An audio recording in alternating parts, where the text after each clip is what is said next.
Monsieur le procureur, toi qui luttes contre la xénophobie, le racisme, etc. là, toi qui luttes contre tous ces fléaux en Côte d'Ivoire, toi qui luttes contre le mot étranger, contre le mot mossi, toi qui luttes contre tous ces fléaux en Côte d'Ivoire, est-ce que tu as vu la vidéo de Al Mustafa? Non, tu l'as pas vue, je vais te la présenter. Parce que dès que tu vas finir de regarder ma vidéo, monsieur le procureur, tu vas aller arrêter Al Mustafa illico presto. Al Mustafa doit se retrouver en prison, comme les partisans, les militants du Front commun qui sont allés marcher, pour qui tu as menacé en mondiovision que tu allais les arrêter parce qu'ils ont prononcé le mot Mossi. Et tu as dit qu'ils étaient racistes et que c'était xénophobe. Écoutez Al Mustafa. Je peux donner ma vie pour mon pays. Mais comment des Maliens, vous vous permettez d'organiser une prière pour prédire le malheur en Côte d'Ivoire? Vous savez à combien de millions de Maliens ici en Côte d'Ivoire?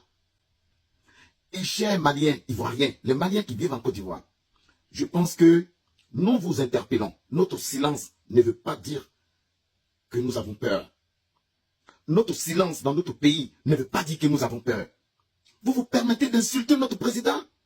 D'insulter notre dignité? Là, il a là au moment de la soleil. Mais attends, est-ce que c'est normal? Est-ce que ça va vraiment? Ces imams maliens. Est-ce que Akungorobewa, Aouye Kafrili, Wallahi Bilay, Aouye Kafrili Rele. Est-ce que Saramaya kono, Okabla Kulana kono, Koube Morodoya Saya, Morodoya Malheur, Morodoya Ka ala Dari, Ko Abe Damando, Malheur Nini Alafe, Akoyo Yorojuma. Mais Aouye Imamou Akungrote quoi. Akungrote. Maliens millions Maliens de Côte d'Ivoire à Kadalon. Les plus riches de la Côte d'Ivoire, ce sont des Maliens. Avec hospitalité. Les Ivoiriens sont gentils. Les Ivoiriens sont hospitaliers.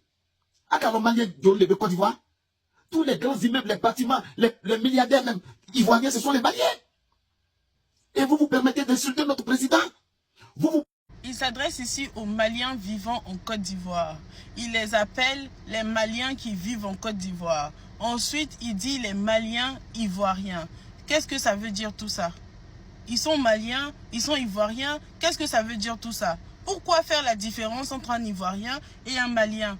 Pourquoi faire la différence entre celui qui est venu en Côte d'Ivoire et celui qui est natif de la Côte d'Ivoire? C'est de la xénophobie, monsieur le procureur. C'est de la xénophobie. Parce que nous, on n'est pas censé parler de ceux qui sont quittés au Burkina et qui sont venus en Côte d'Ivoire, et les natifs de la Côte d'Ivoire, on n'est pas censé les dissocier. Donc pourquoi lui, il va dissocier les Maliens? Ceux qui sont venus, ceux qui sont arrivés, Maliens, Ivoiriens, tout ça, ça veut dire quoi? Il fait de la distinction entre les Ivoiriens, entre les peuples de la Côte d'Ivoire. C'est de la xénophobie, c'est du racisme. On veut que Al Mustafa aille en prison. Et en plus de ça, il incite en fait cette population-là à se lever contre le Mali, à faire des déclarations contre le Mali.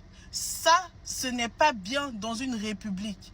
Ça, ce n'est pas bien dans une république. Le procureur, monsieur Brama, doit recadrer Al Mustafa. Al Mustafa doit aller faire un séjour en prison pour que ses neurones se mettent en place. Al Mustafa se sent insulté dans sa dignité parce qu'on a insulté le président. Al Mustafa dit qu'il est prêt à mourir parce qu'on a insulté le président. Parce qu'un Malien vient dans son pays pour l'insulter et ils se sont comment dirais-je, blessé dans sa dignité. N'est-ce pas ça le discours du président Laurent Gbagbo qui a dit tu vas venir dans mon village à Mama, tu vas me piétiner et tout, et puis tu penses que je vais rester là à rien faire et te regarder. N'est-ce pas ça le discours du président Laurent Gbagbo? Et vous, le RHDP, vous avez crié oh xénophobie, oh machin, oh bidule. Voilà ça. Al Mustafa est en train de dire la même chose. Ou bien parce que ça arrange le RHDP. Donc il y a certaines choses que eux ils ont le droit de dire et que les autres n'ont pas la, comment dirais-je, la possibilité de dire. Monsieur Brama, voilà un dossier. Faut venir nous expliquer. Explique-nous comment Al Mustafa peut s'exprimer ainsi en Côte d'Ivoire et pas les autres.